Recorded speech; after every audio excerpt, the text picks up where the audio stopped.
जैसे फिरौन हजरत मूसा अलैहिस्सलाम के मुकाबिल था, बिल्कुल इसी तरह ये शख्स हमारे प्यारे नबी हजरत मोहम्मद सल्लल्लाहु अलैहि वसल्लम के मुकाबिल एक फिरौन था।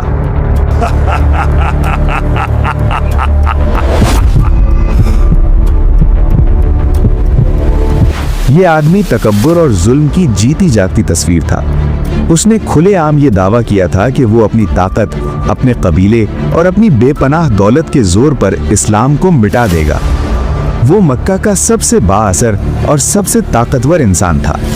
इस्लाम से पहले मक्का के लोग उसे अबुल हकम यानी हिकमत का बाप कहा करते थे। ये बात आसान नहीं लगती, मैं काफी देर से सोच रहा हूँ। अमरो समझदार आदमी है, उससे बात करो, वो रास्ता दिखा देगा। मगर आज तारीख उसे अबू जहल यानी जहालत का बाप के नाम से जानती है।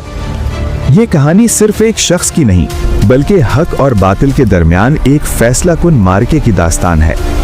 अब सवाल ये पैदा होता है कि अबू जहल को इस्लाम से इतनी शदीद नफरत क्यों थी? क्या वो वाकई हक से नावाकिफ था? और जंगे बदर में उसका अंजाम ऐसा क्यों हुआ कि गुरूर उसकी आखिरी सांस तक कायम रहा?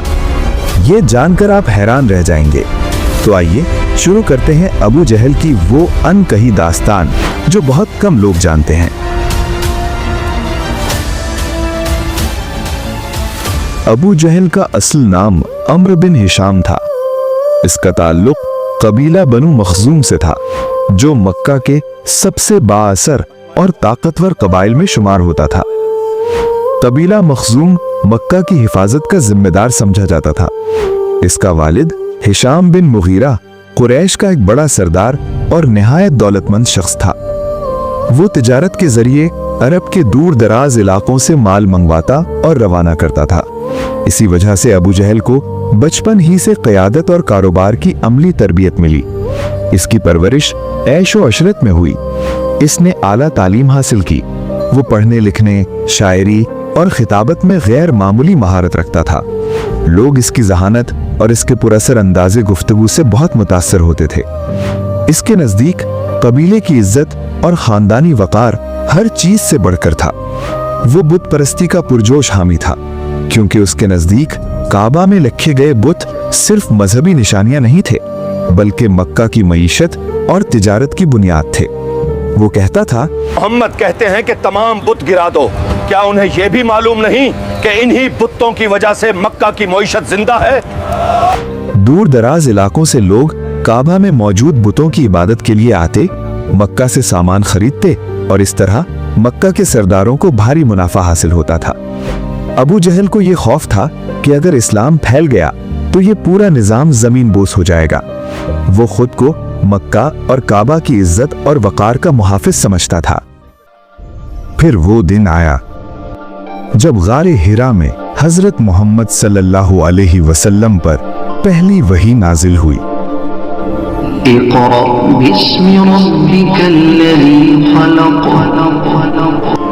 पढ़ो अपने रब के नाम से। जब नबी सल्लल्लाहु अलैहि वसल्लम ने लोगों को इस्लाम की दावत देना शुरू की तो मक्का के सरदारों को ये बात हरगिज बर्दाश्त ना हुई। बुतों का इनकार और सिर्फ एक अल्लाह पर ईमान। अबू जहल कहता था, हम ये कैसे मान लें कि मोहम्मद अल्लाह के रसूल हैं, जब वो ऐसे रब की बात करते हैं जिसे हमने कभी देखा ही नहीं। उसे अंदेशा था कि अगर इस्लाम फैल गया तो उसकी ताकत, उसकी सरदारी और उसकी तिजारत सब कुछ तबाह हो जाएगा। चुनांचे उसने मुसलमानों पर जुल्म व सितम का आगाज कर दिया। हजरत सुमैया बिनते खय्यात और हजरत यासिर बिन आमिर, जो इस्लाम के पहले शुहदा थे, बराहे रास्त अबू जहल के जुल्म का निशाना बने। उनका कसूर सिर्फ ये था कि वो ला इलाहा इल्लल्लाह पर साबित कदम रहे।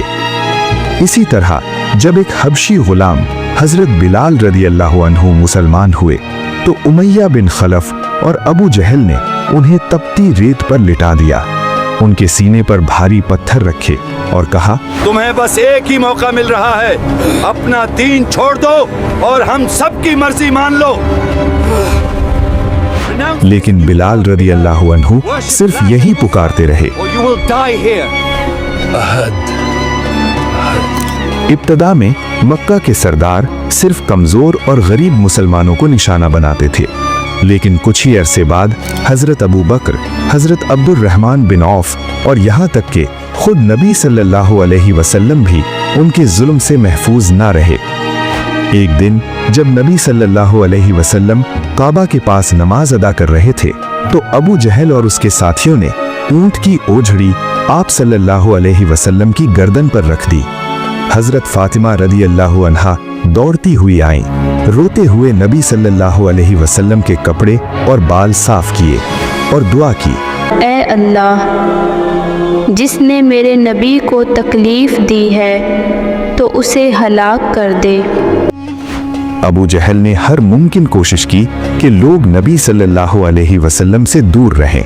लोगों, मत सुनो इसकी बात, मैं तुम्हें खबरदार कर रहा हूँ, ये तुम्हें बहकाता है, ये मोहम्मद जादूगर है। लेकिन नबी सल्लल्लाहु अलैहि वसल्लम का अखलाक और आप सल्लल्लाहु अलैहि वसल्लम की सच्चाई लोगों के दिलों को छूती चली गई और इस्लाम फैलता चला गया। फिर मक्का के सरदारों ने मुसलमानों पर 3 साला समाजी बाइकाट मुसल्लत कर दिया, जिसे शेब अबी तालिब कहा जाता है। इस दौरान मुसलमानों और नबी सल्लल्लाहु अलैहि वसल्लम के खानदान को मक्का से बाहर महसूर कर दिया गया। खाने पीने की तमाम राहें बंद कर दी गईं, बच्चे भूख से बिलखते, लोग दरख्तों के पत्ते खाने पर मजबूर हो गए, मगर किसी ने अपना ईमान नहीं छोड़ा। एक रात अबू जहल ने काबे के करीब नबी सल्लल्लाहु अलैहि वसल्लम की कुरान की तिलावत सुनी। वल्लैलि इद्दा यग़शा वन्नहारि इद्दा तजल्ला वमा खलक़ज़्ज़कर वल्उन्सा।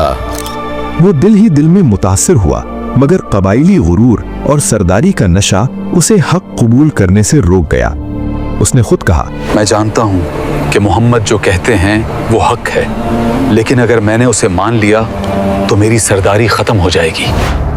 फिर वो साल आया जिसमें जंगे बद्र बर्पा हुई। इस जंग में अबू जहल मक्का की फौज का सिपा सालार था। अगरचे कुफ्फार की तादाद कहीं ज्यादा थी, मगर ईमान वालों का हौसला और यकीन उन पर गालिब आ गया। अबू जहल को पूरा यकीन था कि इस बार वो मुसलमानों को मिटा देगा, लेकिन अल्लाह की मदद मुसलमानों के साथ थी। अल्लाह ताला कुरान में फरमाता है, और यकीनन अल्लाह ने बदर में तुम्हारी मदद की जब तुम बिल्कुल बेसरो सामान थे, बस अल्लाह से डरो ताकि तुम शुक्रगुजार बनो। जंग के दौरान 2 कम उम्र सहाबा रजी अल्लाह अन्हों ने अबू जहल को शदीद जख्मी कर दिया। बाद अज़ां हजरत अब्दुल्लाह बिन मसूद रजी अल्लाह अन्हों उसके करीब आए और कहा, ऐ अबू जहल, अब कहां गया तेरा गरूर? क्या अल्लाह ने तुझे जलील नहीं किया? वो बोला, मुझसे बड़ा कौन है? मुझसे बड़ा कौन है? मुझे सिर्फ इस बात का अफसोस है कि मुझे तुम जैसे कमजोरों ने मारा। देखिए, मौत के लम्हे में भी उसका तकब्बुर खत्म न हुआ और हजरत फातिमा रजी अल्लाह अन्हा की वो दुआ जो मक्का में मांगी गई थी, बदर के मैदान में पूरी हो गई। अबू जहल की मौत कुरैश के लिए सबसे बड़ी शिकस्त थी और मुसलमानों के लिए अल्लाह की तरफ से फतह की वाज़ेह निशानी। जंग बदर ने इस्लाम को नई कुव्वत दी और मुसलमानों के हौसले बुलंद कर दिए।